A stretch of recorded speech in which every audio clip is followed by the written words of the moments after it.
versículo 9 ao 13. Mateus capítulo 6, do verso 9 ao 13. Eu vou estar lendo, vocês acompanhem por gentileza. Diz assim: portanto, vós orareis assim: Pai nosso, que está nos céus, santificado seja o teu nome, venha o teu reino, faça-se a tua vontade, assim na terra como no céu. O pão nosso de cada dia dá-nos hoje, perdoa as nossas dívidas, assim como nós temos perdoado aos nossos devedores, e não nos deixe cair em tentação, mas livra-nos do mal. Amém? Tome seu assento, por gentileza. Meus irmãos, nós estamos falando e vamos falar sobre oração mais uma vez. Agora a oração modelo, a oração dominical dada por Jesus. E antes de Jesus estar falando como nós devemos orar, ele também vai dizer de maneira bem clara que todos os seus filhos, os filhos de Deus, devem ter um lugar para estar a sós com Deus, a fim de o buscá-lo. Sem isso, a oração secreta não será ou não terá duração desejada, ou será algo casual, e Jesus tinha seus lugares secretos para orar. Então aqui nós podemos perceber que na qualidade de filho de Deus, com o dever de orar, nós também devemos estar entendendo que esse momento de estar a sós com Deus é algo poderoso, porque a Bíblia diz, entra para o teu quarto, fecha a porta, faz uma oração a Deus em secreto, e de maneira que esta oração não é rápida, mas ela tem um propósito. Nós entendemos que esse lugar é um lugar aonde nós podemos desmanchar o nosso coração, rasgar a nossa alma diante de Deus e falar com Ele em secreto. Jesus tinha os lugares secretos que Ele orava, e é bem verdade que nós observamos que diante da Sua palavra e diante daquilo que Ele está nos ensinando, que nós precisamos também ter esse lugar aonde você se sente tranquilo, aonde você não se sente incomodado, aonde você não se sente de maneira nenhuma sofrendo nenhuma perturbação, nenhuma situação que venha constranger você ou te causar alguma circunstância que você não vai ter condição de se lançar aos pés de Jesus.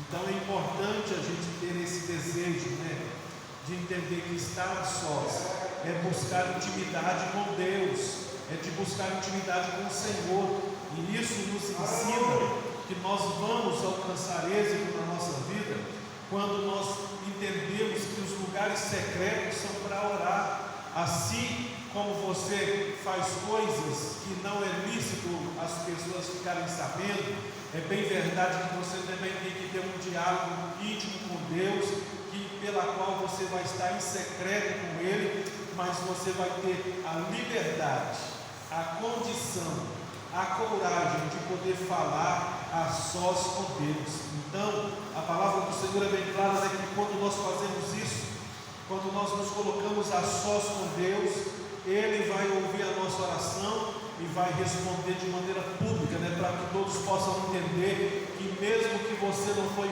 contemplado na oração, ninguém te viu orar, mas Deus ouviu as suas orações. Isso é resultado de quem ora a sós com Deus. Isso é resultado de pessoa que tem uma vida de intimidade com Deus. Então, se você quer ter muita vitória, entra para o teu quarto, fala a sós com Deus. Ninguém precisa ficar sabendo que você é uma pessoa de oração, mas a tua vida, o teu testemunho, a tua intimidade com Deus vai ser notório diante das pessoas. Por quê? Porque quem ora tem vitória, porque quem ora tem uma vida consagrada, e ela não é algo que vai ficar tampado, porque você vai resplandecer a glória de Cristo E Jesus vai dizer isso, né, de maneira extraordinária, quando a palavra vai dizer que não se pode colocar uma candeia debaixo da cama, mas se coloca no velador. Ou seja, a luz de Cristo que brilha em você, através da intimidade, através da oração. Não tem véu, não tem nada que vai ofuscar, porque a glória de Deus vai ser real na tua vida. Então, diante de Jesus, nós precisamos estar levando a nossa vida de maneira constante em oração, porque é em constante oração que você vai ser vencedor. Então, vou observando aqui o que Jesus vai pautar no texto, né?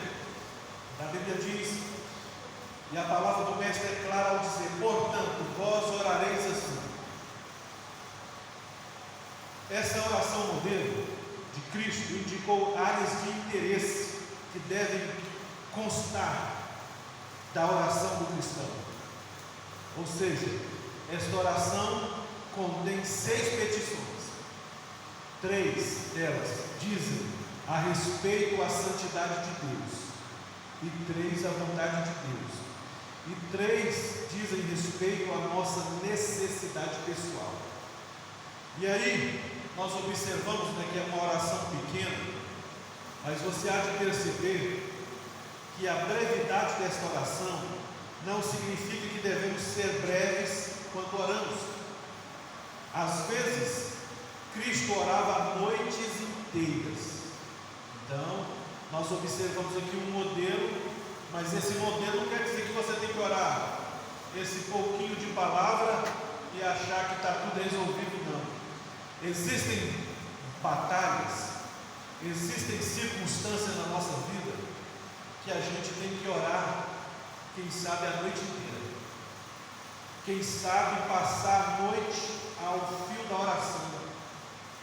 Isso quer dizer que as orações nossas não podem ser rasas, dizer: Deus, eu estou precisando disso, daquilo, amém, acabou. Quantos oram assim? Mas nós precisamos entender que nós oramos e somos estimulados a orar. Por quê? Porque nós aprendemos diante do modelo, e o modelo é dado para poder alargar a nossa íntima comunhão com Deus. Porque quem tem intimidade com Deus, ele não se cansa da presença de Deus. É preciso entender que quando a gente traz para a nossa vida alguma coisa íntima, isso quer dizer que a gente tem vontade, tem desejo, gosta de ter essa companhia. Não são assim os maridos e as mulheres, os namorados? 20 minutos, se fosse para resumir e ficar no dia só para ver 20 minutos, seria frustrante para muitos. Mas por que para a oração 10 minutos é muito? É porque não tem intimidade com o Deus, dono da obra. Então nós precisamos desenvolver essa intimidade. E Jesus tinha intimidade com Deus, que ele não aguentava, né, orar 20 minutos. Ele orava noites inteiras. Por quê? Ele tinha o prazer, a alegria de falar com Deus. E quando a gente ora, a gente fala com Deus. E orar não é reclamar da vida, dizer que você é injustiçado, dizer que você está passando por circunstâncias que você não merece. Orar é você entrar no canal pela qual Deus está tendo uma oportunidade também de falar com você. Então você precisa enxergar que esta oração não pode ser breve, mas precisa ter comunhão. Às vezes você entra para um cenário da sua vida, se prostra em joelhos, sentado, em pé, não importa a maneira, mas você sente uma necessidade de orar. E essa necessidade, ela tem que ser algo que venha encher o meu coração, a minha vida, e também eu vou falar para Deus o que eu estou sentindo, o que eu estou passando. Ele vai, como bom pessoa, como bom Deus que é, um Deus amoroso, ele vai te ouvir. E ele tem prazer de te ouvir, você contar para ele aquilo que você está passando. Jesus, está doendo nesta área. Jesus, estou passando por isso. E é por isso que nós precisamos envolver na oração, para não sermos crentes metódicos, crentes com mecanismo, mas crentes que têm uma verdadeira comunhão com Deus, pela qual Ele fala e e Deus ouve, porque Deus tem prazer de ouvir pessoas que têm tempo para Ele, e você precisa tirar tempo para Deus.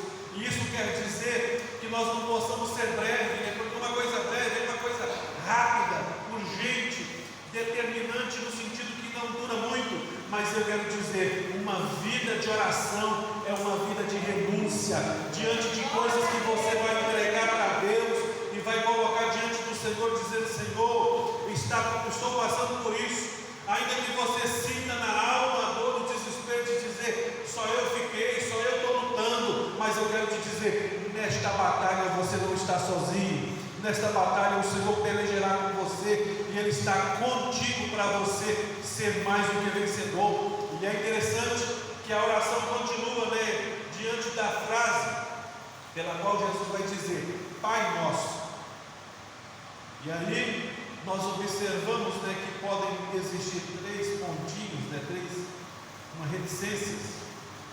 E aí esse Pai é de quem busca. Esse é o Pai pela qual você sente que você precisa dele. Um Pai que você sente que precisa adorar. Um Deus que você precisa ter por perto. E aí, de maneira clara, Jesus vai dizer: ó, Pai nosso está nos céus. Por quê? Ele não mudou o seu lugar, mas Ele também é acessível a mim e a você. Mesmo diante e distante de nós, de lugar tão vasto, e um lugar inacessível, nós podemos dizer que este Pai que está no céu, Ele pode ser trazido a você no seu secreto, na sua intimidade, na sua vida. E aí você precisa entender que quando você tem essa intimidade, você pode dizer, né, esse pronome, afirmando, indicando, né, nosso, que é de maneira comum, de quem quiser, de quem tem vontade, não é uma coisa forçada, é uma coisa que você tem dentro do seu coração, dentro do seu sentimento, de afirmar e ter certeza: Ele é meu Pai, eu confio nele como meu Deus. E é interessante porque a oração Pai Nosso envolve a adoração ao Pai Celestial.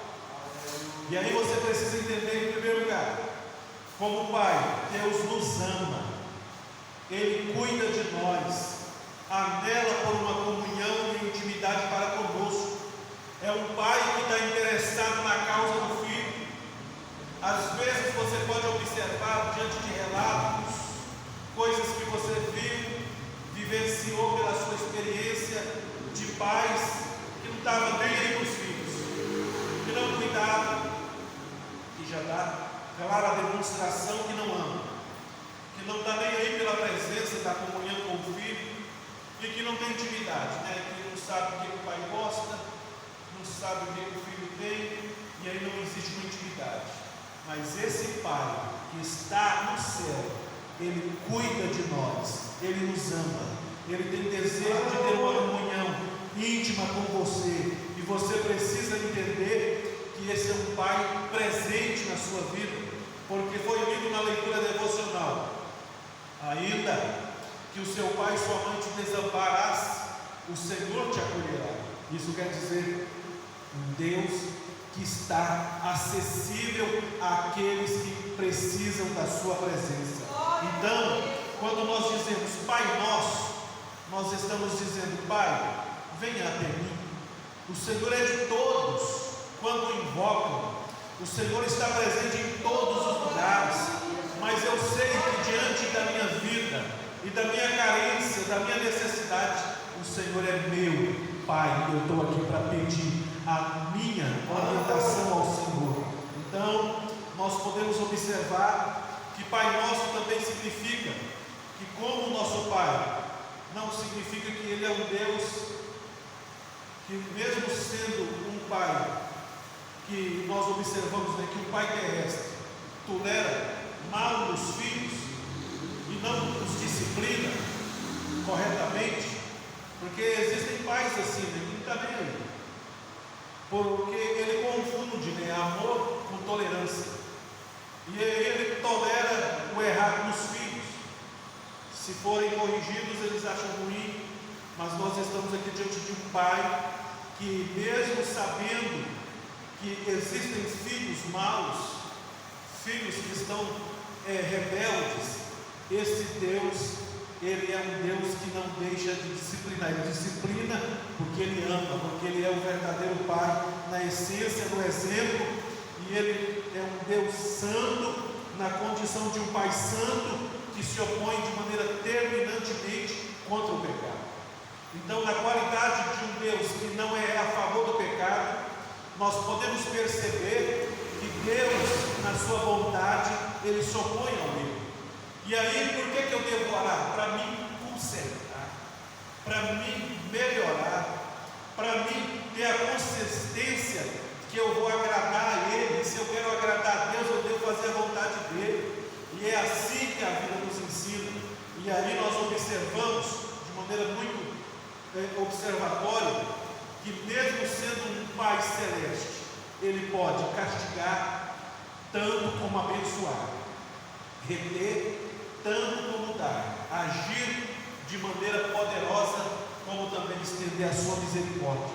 Então, nós temos um Pai de maneira simbólica, representada na figura do nosso Deus, que é acessível e que pode fazer, e Ele fazendo faz a diferença.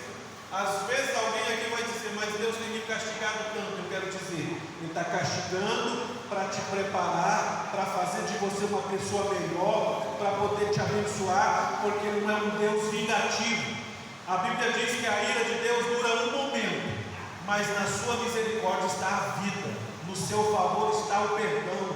Então, Ele é um Deus que tem amor pelas pessoas, é um Deus que se compadece das pessoas, é um Deus que ouve o gemido dos fracos, é um Deus que se levanta por causa do oprimido, que se encontra sendo injustiçado. E Ele está aqui nesta noite para nos dizer, para nos enxertar na presença dEle e para nos dar a oportunidade de sermos cada vez melhores e cada vez mais pessoas mais perto de Deus. Então, nesta noite, seja um crente que entenda que você tem um Pai poderoso ao seu favor, um Pai santo que é glorificado e que é verdadeiramente, grandemente abençoado quando nós nos colocamos debaixo das suas mãos, entendendo que é dele que nós devemos adorar, é dele que nós devemos fazer referência.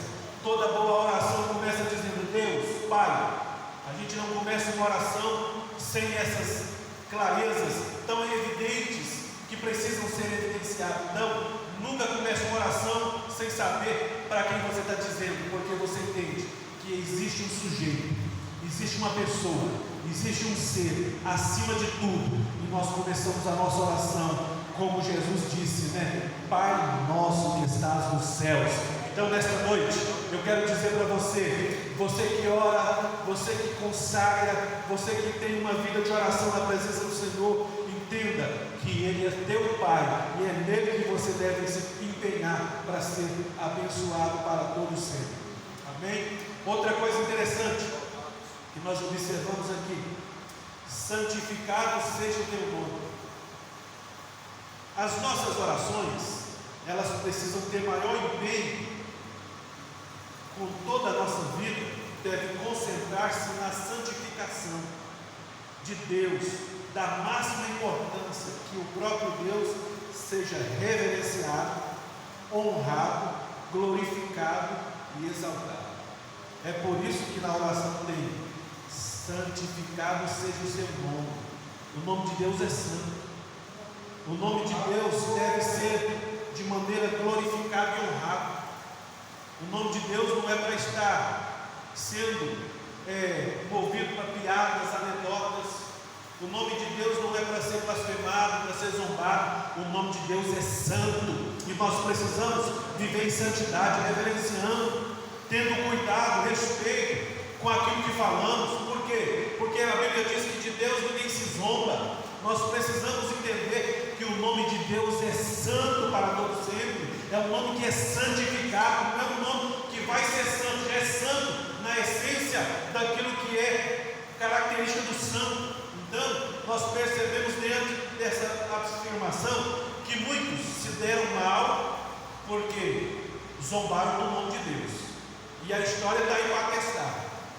Quando inauguraram o Titanic, o maior navio da época, há quase 100 anos atrás, diziam, né? Nem Deus afunda o Titanic.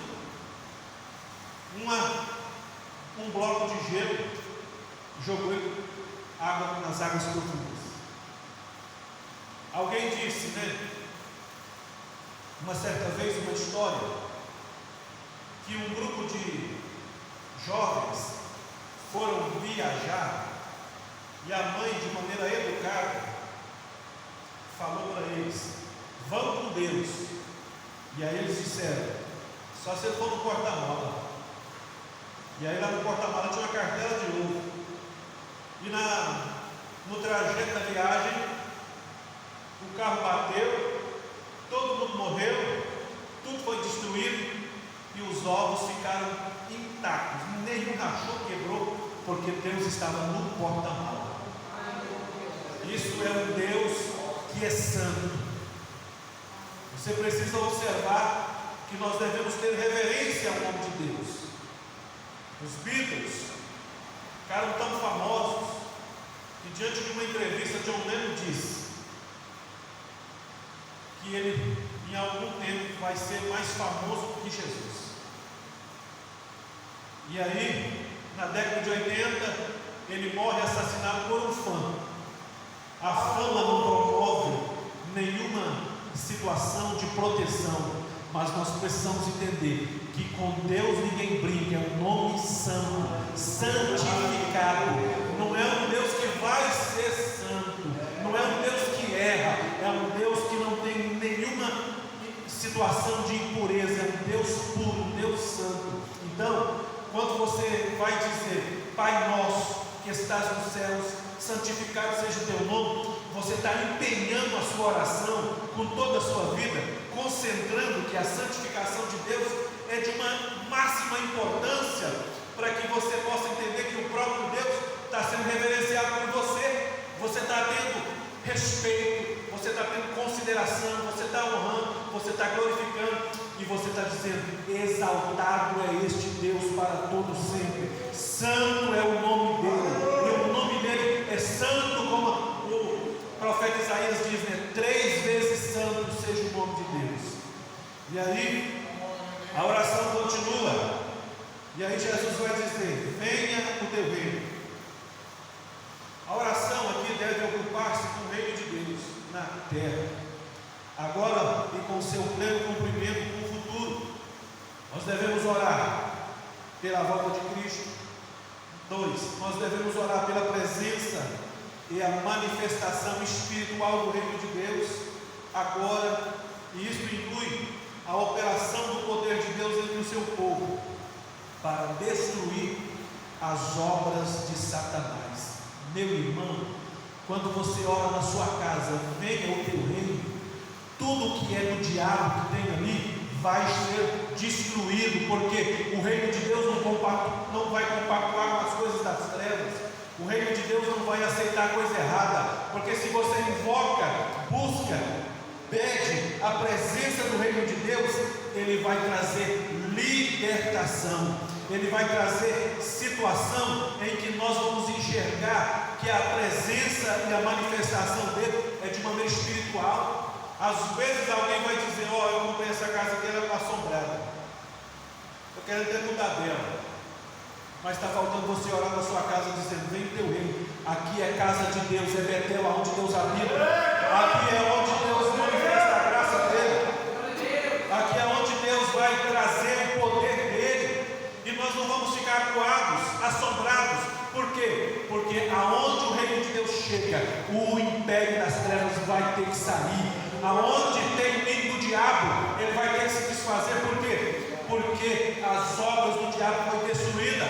E João vai dizer: ó, Jesus veio para desfazer, para destruir as obras do diabo. Meu irmão, se o diabo está tendo legalidade dentro da tua casa, começa a dizer: venha o teu reino, venha o teu reino. O reino de Deus não é comida, não é bebida, mas é poder de Deus na vida daqueles que creem e que afirmam e que contestam e que oram a Deus dizendo: Senhor, a minha vida está nas tuas mãos. Então nesta noite é uma noite da gente refletir que vale a pena a gente está debaixo da presença do Senhor, porque o reino de Deus é poderoso. Jesus conversando com Nicodemos, ele dizendo: para entrar no meu reino tem que nascer de novo, na água e no Espírito. E aí ele perguntou para Jesus: como é que pode alguém nascer já sendo velho? Porventura eu posso entrar no ventre da minha mãe e nascer de novo? Não é assim, Nicodemos, é aquele que nasce da água e do Espírito. Nicodemos, o reino de Deus já chegou com justiça e com poder. E eu quero dizer para você, Nicodemos, entra neste momento na minha presença, entra na minha obediência, que você vai viver no reino de Deus. Então eu quero te dizer nessa oportunidade, como cidadão do reino de Deus, você não vai passar injustiça, você não vai ser afrontado, você não vai viver humilhado, porque você é cidadão aonde tem um rei, e esse rei é superior, esse rei é maior, esse rei, o domínio dele é eterno, é de geração em geração, e não vai ter fim. Então busque pedir a vida do reino de Deus na tua vida. Outra coisa importante na oração, seja feita a tua vontade, assim na terra como no céu. Orar, seja feita a tua vontade, significa que anelamos sinceramente que a vontade e o propósito de Deus sejam cumpridos em nossas vidas e na vida de nossos familiares, segundo o seu plano eterno. Isso é interessante, porque muitas das vezes existem orações que quer colocar Deus na parede: o Senhor vai fazer, ou o Senhor tem que fazer, eu não aceito outra resposta. E muitas das vezes nós não conhecemos a dimensão do querer da vontade de Deus. E quando nós aceitamos, porque você está dizendo, seja, está entregue, está nas tuas mãos, é confiar em Deus, naquilo que você está querendo. E aí, quando a coisa sai do meu domínio, está na vontade de Deus, é difícil esperar, A gente, quando tem condição de resolver, de fazer, de comprar, é bom. Mas quando você espera em alguém, já aí complica, Mas a gente está diante de um Pai, não é diante de qualquer pessoa, é diante de um Deus que sabe o futuro seu, que conhece a sua necessidade, que conhece aquilo que você passa, que te vê você dormindo lá e não está sabendo o que está acontecendo, está vendo você lá deitado na cama, conhece quando você levanta, quando você caminha, conhece cada batida do seu coração, conhece cada bombear do teu coração, que segundo são milhões e milhões de circunstâncias que Deus conhece de você, e Ele está dizendo para você: aceita a minha vontade na tua vida, não tenha resistência, não tenha nenhuma situação de você resistir ao meu querer, à minha vontade, mas entenda que eu tenho um plano eterno para a tua vida e para a tua alma, eu tenho o melhor para a tua família, eu tenho o melhor para a tua vida espiritual, para a tua vida física, para a tua vida emocional, para tudo que você seja realizando como meu filho. Eu estou dizendo, eu vou fazer a minha vontade na sua vida. Isso é importante, porque Jesus, Ele nos ensina que diante de um momento que nós observamos nas orações que Ele faz com Deus, Jesus não foi respondido em nenhuma oração a Deus. Mas se Deus respondesse Jesus, eu e você não estaria na igreja. Quando foi aquele momento lá no Getsemane, Jesus orou 3 vezes: Pai, afasta de mim este cálice. E aí ele vai replicar, mas todavia não faça a minha vontade, mas a tua. Se Deus aceitasse a oração de Jesus, eu e você não estaria salvo. Por quê? Porque a vontade de Deus é salvar. A Bíblia diz lá em Atos 16, 29, que o desejo de Deus é salvar todos ao pleno conhecimento do Evangelho, da graça de Deus. Mas aí, a vontade de Deus, ela é algo que Ele dá-nos a oportunidade de termos a condição de termos arbítrio das nossas decisões. Então, é importante você ser conhecedor da sua vida, que você precisa entregar a tua vontade a Deus, a vontade que você tem, a vontade que você está aí, com ela em chamas dentro do seu coração para fazer certas coisas. Deus, eu vou orar, vou entregar nas tuas mãos, vou confiar e a sua vontade vai ser melhor para a minha vida. E aí você vai descansar, porque Deus tem o melhor para nós. Isso é fato. E nós precisamos depender disso a todo dia da nossa vida. Outra coisa aqui que Jesus coloca, né? O pão nosso de cada dia nos dá hoje. A oração deve ter e deve conter petições concernentes às nossas necessidades diárias. Temos que depender do Senhor para o nosso sustento, tanto natural quanto espiritual. Ou seja, quando você pede para Deus o pão de cada dia, as suas necessidades diárias, você está dizendo: Deus, o Senhor é provedor. Eu não estou aí preocupado com o que está dizendo as previsões na área financeira, ou as expectativas como é que anda as safras. Eu estou preocupado só com uma coisa: que o Senhor é muito bom, eu amo depender do Senhor, o Senhor cuida de mim. Então é importante, quando nós entendemos que o nosso dia ele vai ser suprido com pão, e a gente há de perceber que é o cuidado de Deus. Ele tem sustentado você.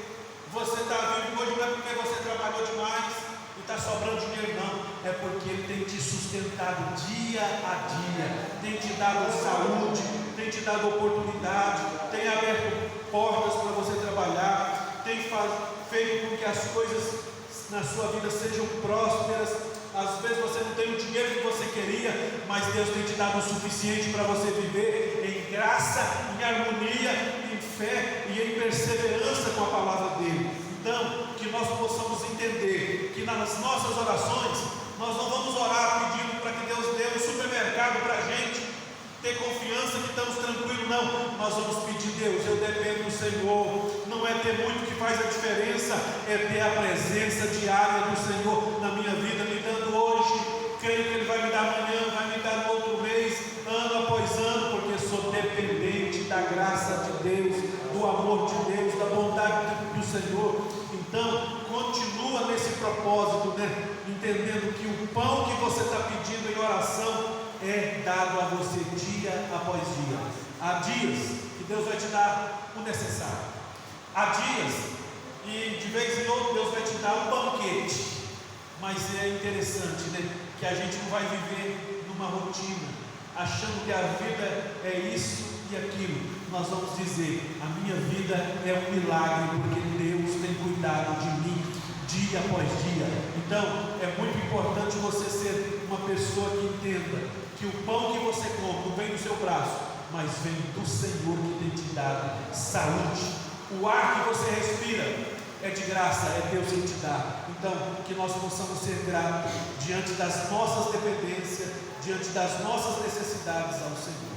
Amém? Outra coisa importante aqui, no 12: perdoa as nossas dívidas. E aí vai dizer assim, né? Perdoa assim como nós perdoamos. Na oração devemos tratar dos nossos pecados e também estar disposto a perdoar aqueles que nos fizeram mal. A vida nossa é um ato contínuo de interrelacionamento pessoal. A gente se esbarra, se espreita, convive, e de maneira que isso traz alguns resultados, né? E alguns ferem. Mas eu quero te dizer nesta noite, nós precisamos liberar o perdão, estar disposto a perdoar, até mesmo aqueles que se fizeram mal, de maneira intencionalmente contra a nossa vida, de maneira que eles projetaram a ruína. Você tem que liberar o perdão, porque da maneira como você libera, como você perdoa, como você trata essa situação, Deus também está liberando perdão na tua vida. Deus está te perdoando. Há pessoas que carregam mágoas, há pessoas que têm ressentimentos, há pessoas que estão vivendo aí, mas não conseguem dizer. E é o interessante, né? Conseguem conviver. Alguns até dormem na mesma cama, moram debaixo do mesmo teto, come da mesma comida, mas diz no coração: eu não te perdoo. E aí, você tem sido perdoado por Deus por guardar no coração ressentimento e mágoa? E aí nós encontramos, por decepções da vida, alguém errou, alguém te feriu, alguém te machucou, mas a Shirley Carvalhais canta bonito, A guerra me feriu, mas isso me trouxe e deixou em mim experiência para que eu possa ser melhor.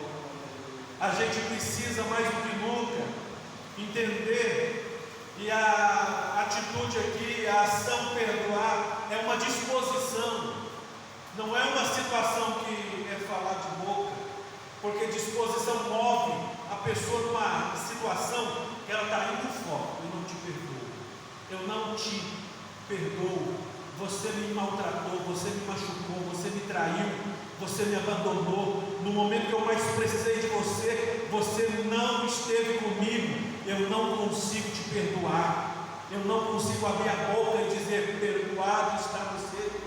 E aí nós estamos nesse foco, nessa direção, nesse sentimento, nessa aventura proposta pelos nossos egoísmos e pelo nosso orgulho, mas Deus me trouxe aqui nesta noite para dizer: a disposição de mudar de lugar, a disposição de mudar de situação, a disposição de dizer: isso não vai me ferir mais, pode ter causado alguma cicatriz, alguma machucadura, mas agora eu estou curado, eu estou liberto, eu estou sarado, eu estou de maneira completamente entendendo que aquilo que você fez no passado não vai me ferir mais e não vai me trazer nenhuma decepção. Então eu venho aqui nesta noite, Igreja do Senhor Jesus. A oração é antiga, a oração é poucos versículos, mas ela tem poder, profundidade na nossa vida, e ela traz-nos um despertamento para que nós possamos entender: nós estamos caminhando para o céu, perdoando pessoas, porque Jesus vai encontrar no céu pessoas que te deram tapa,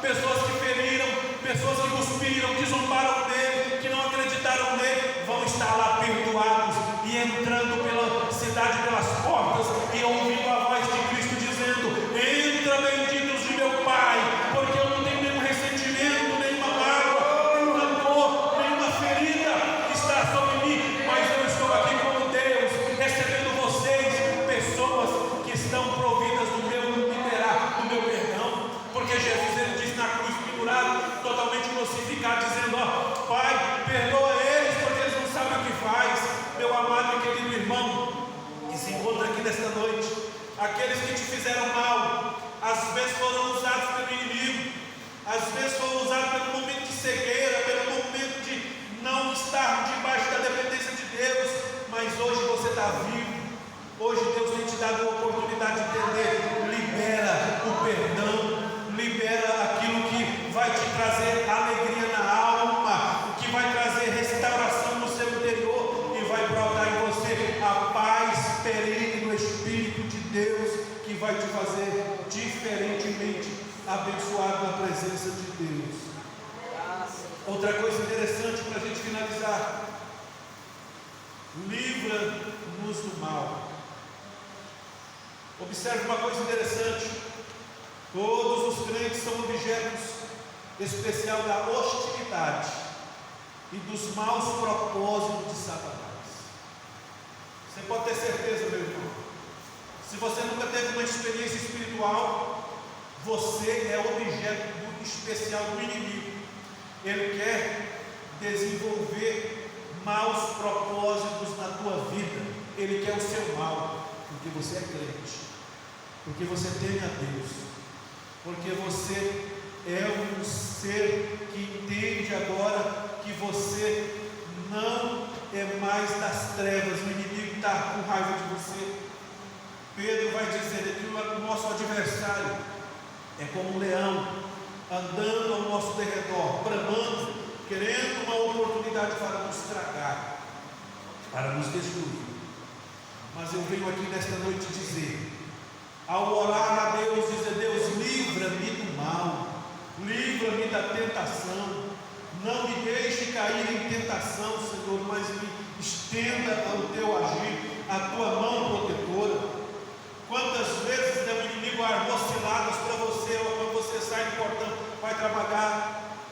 Ele coloca um cachorro para te derrubar da moto.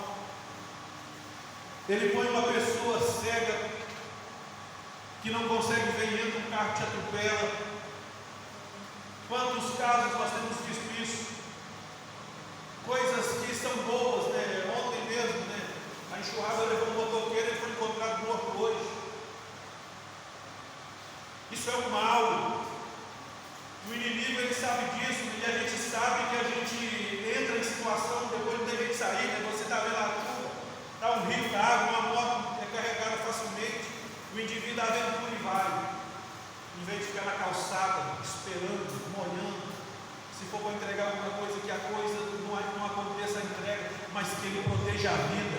Isso é interessante você entender, que livramento vem da parte de Deus. Livramento oportuno vem do nosso Deus, livramento de coisas maus, porque quando alguém morre, você há de convir, se ela morrer fora dos caminhos do Senhor, o inimigo está alegre, mais uma alma ceifada, mais alguém que vai estar com ele no lago de fogo e enxofre. Mas eu venho aqui nesta noite dizer que o mal não vai te chegar na tua tenda, porque Deus vai dar ordem para te proteger, de tropeçar em pedra, de não cair, porque nós entendemos diante desta mensagem que nós devemos entender que Deus abençoa aqueles que oram de maneira muito contundente. Por essa razão, nunca devemos esquecer de orar, para que Deus nos livre do poderio das trampas do inimigo.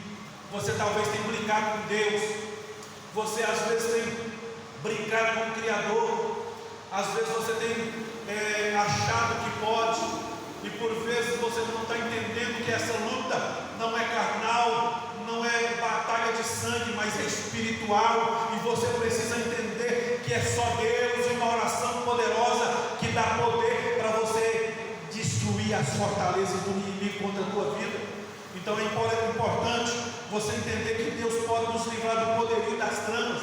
O inimigo tem tramado nas escondidas, nas surdinas, tentando de todas as maneiras travar contra a tua vida, te derrubar. Mas eu venho aqui nesta noite dizer que nós vamos orar e vamos dizer: Deus, livra-nos do mal, livra-nos das setas do inimigo, livra-nos dos acidentes, livra-nos das armadilhas.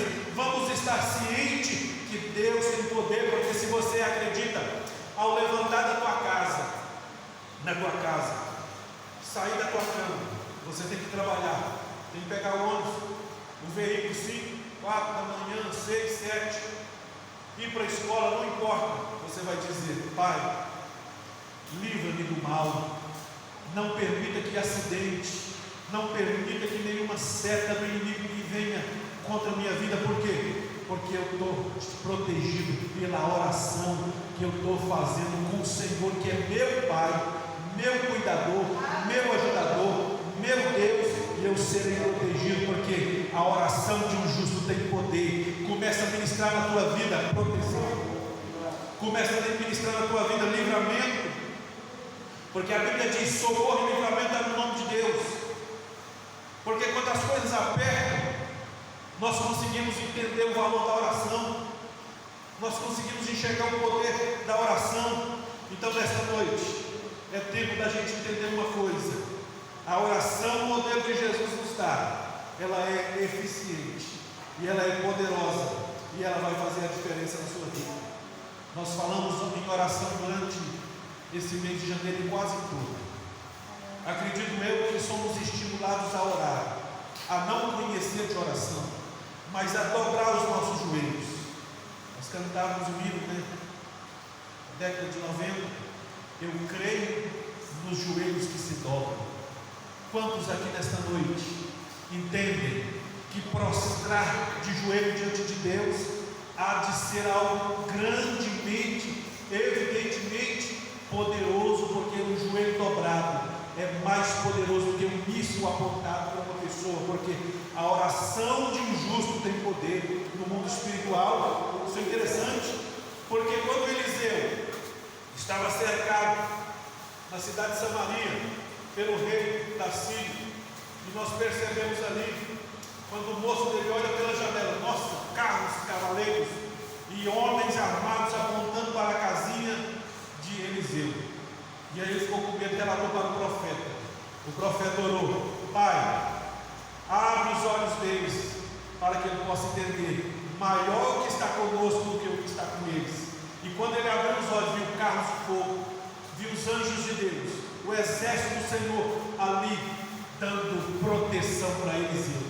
E Eliseu orou, aquele povo ficou cego, não conseguiu enxergar nada, levou eles, tratou deles com pão e água, e eles voltaram humilhados, porque existia alguém que entendia que a oração tem poder no mundo espiritual. Quando as coisas estiverem difíceis na tua vida, entenda, a oração pode te livrar do mal, a oração pode te dar direção, a oração pode fazer você vitorioso, e a oração te levará a caminhos vencedor, porque você é uma pessoa que confia no Senhor através da oração.